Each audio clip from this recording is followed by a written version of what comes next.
One of the most abused section 498A, దాన్ని ఒక ఆయుధం కింద వాడుతున్నారు చాలా మంది. 498 అంటే బేసిక్లీ డౌరీ హెరాస్మెంట్. నన్ను మ్యారేజ్లో ఉన్నప్పుడు లేకపోతే ఇంట్లో ఉన్నప్పుడు నన్ను పట్టుకుని కొట్టాడు, తిట్టాడు, ఫిజికల్, ఇమోషనల్ ఇవన్నీ వస్తాయి. వాటిల్లో కూడా ఏంటంటే మరి అరెస్ట్లు ఇవన్నీ ఉంటాయి కాబట్టి దాన్ని ఫస్ట్ వాడతారు. ఎందుకుంది అంటే మనం ఇస్తున్నాం కాబట్టి. ఇవ్వడం మానేస్తే ఇంక అయిపోయింది. కానీ మనం ఎందుకు ఇస్తున్నాం అంటే అది ఇష్టం కొద్ది ఇస్తున్నామా కష్టం కొద్ది ఇస్తున్నామా మనం చెప్పలేం. బట్ ఉంది అది. మనకి యూఎస్ యూరోప్ లాగా మనకి ప్రీనప్ అగ్రిమెంట్ కాన్సెప్ట్ లేదు. నా స్తోమతకి ఎక్కువగా పెళ్లిలో నా చేత ఖర్చు పెట్టించారు, అది కూడా డౌరీ కిందకే తీసుకొచ్చేస్తున్నారు.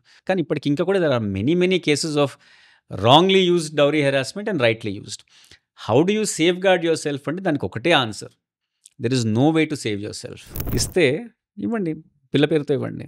Give it to your daughter, keep it on her name. And in any case the concept of family అంటే ఏంటి?